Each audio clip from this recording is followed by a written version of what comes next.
Hello guys, and welcome back to the Bikerlorian YouTube channel.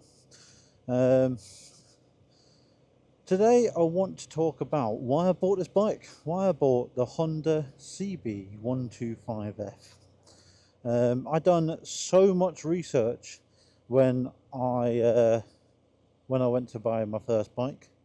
I bought this from new 2024 plate, and yeah, I done so much research it was unreal, because I'm a big guy and I just thought, I want to know, is there a certain bike that's gonna take me my weight a bit better, what's reliable, what's comfortable, what's is the Chinese bikes any good. I had a look at the Sinis Hoodlum. I went to a superbike factory. I would recommend going to a superbike factory because they got literally every bike, and you just go around there and just have a little sit on all of them, have a little look at what style you want. And yeah, I went on loads of bikes. The Yamaha, I think it's the XRS, is it?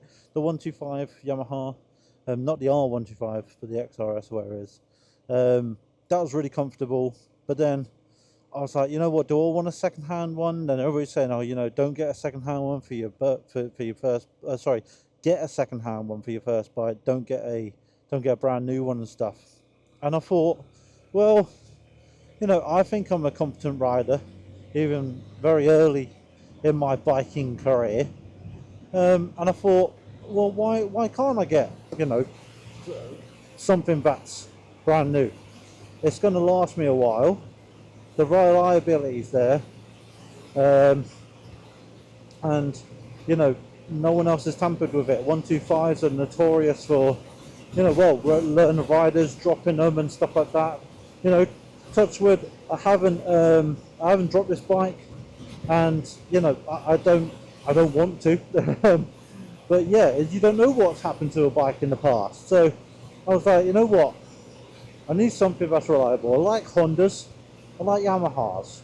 And then I looked at the XRS, and I looked at the CB125F, and it just struck me a little bit more appealing, as I want something upright. I didn't want a sports bike. I didn't want to be leaning over on my belly. That's not my style of riding. As I've said before, I'd like a cruiser when I actually pass, or a naked bike, which is sort of like the position that this bike is in. So yeah, I done some research. I would really highly recommend you do research on the horsepower of things, because yeah, it's not that much difference, but for such low power it does make a difference. So this is about 11 horsepower. The Kawasaki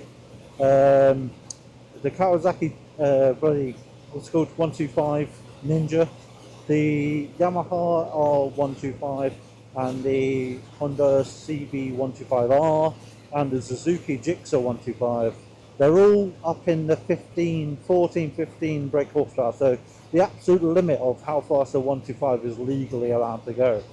And I thought, yeah, that's all nice and that, but you're leaning over the bike, and that's just not my style. I don't think I would like it. And I was like, you know what, I'll have a go. So I did go to Superbike Factory. I did sit on a load of 125s, and I didn't like them. I didn't like that like leaning over like that with the handlebars and things. It just wasn't me. So yeah, I would highly recommend doing that, and highly recommend doing some research on the brand that you want. Chinese bikes, I was really into them, and then I was really out of them. I watched a lot of YouTube videos on, are they reliable, and the experience that people have. Maybe they're getting better. Maybe they're coming into their own. I know that when Japan started making motorbikes, I know that they weren't like the best thing since sliced bread. They had to work their way up, and for people to be trusting in them and have the reliability that they do now. Maybe China's just on their journey, maybe China's just on the start of their journey, and I just think maybe give them a chance. But I heard horror stories about the Hoodlum. I heard horror stories about the Keyway 125, which was the bike I wanted, the cruiser style, and then the V125 came out when I got my bike, and I was like, oh damn, I missed out. But you know what? It was £2 grand more than this bike. I paid 3,100 for this, and the Keyway 125 V125, the cruiser big boy one, came out, and that was near enough 5.5, I think 5.5 grand something. So I was like, oh, thank God, you know, I didn't want that anyway. I hadn't got time for that. I wouldn't say going over, I'd say 3,100 was my absolute limit, really. And I got it from a Honda dealer, so I got it with a Honda service, and I know that when I do eventually sell it, which will be a sad day, but when I do eventually sell it, it'll have a resale value. If I look after it enough, you know, it's going to have all the service history, it's going to have everything that's ever happened to it on it, and hopefully I get a little bit more money back than just buying one pre-owned. So that was one of my reasons as well, because I know that I want to move up to a big bike relatively soon. I don't want to have this for absolute donkey's years. I do want to move up, but yeah, really do your research, guys, because it's a massive thing, you know. Like some people like the smallness of like a monkey, you know, like the Honda Groms and things. So, you know, if you like them, some little wheels, but then little wheels means that it's going to be less balanced when it's actually slower speeds, which is probably you're going to be doing a lot slower speeds in towns and that. It's just a lot to think about.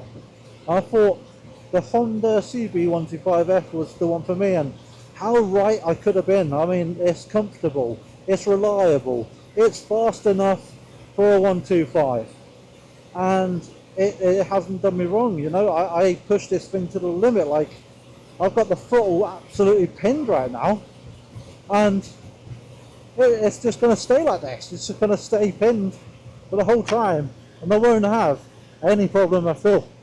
These windy roads, I still love them. You know, it's fast enough for me. There are 125s out there with under 10 horsepower. I'd really consider not having them for the roads that we drive on around here. But if you're on 30-mile-an-hour roads all the time, then I would suggest have a look into the lower spec ones, because then you can get something dirt cheap. You could even maybe get a 50cc, and that'll do you for the time being or something. But yeah, that was my short little video today. I just wanted to go through why I bought this bike. You know, one person that I would shout out, if you're going to be looking at 125s, you're going to be looking at, oh, should I buy this 125? Should I buy that 125? If any new 125s come out, the fastest 125s, you want any information on any 125s, basically, go to Gilly Rides Bikes, or Gilly's Bikes, I think it is, Gilly Rides Bikes, something like that. And he is just incredible, I think, anyway. Yeah, Gilly Bikes, shout out to him. I don't know him or anything, but yeah, I think his videos are really nice. They're unedited, they're just straight to the point and really, really good to watch. But yeah. Oh, God. Time to go home, eh? Right, I hope you all had a good week, and I'll catch you in the next one. Thank you for watching. Please subscribe and like and all that good stuff. And peace.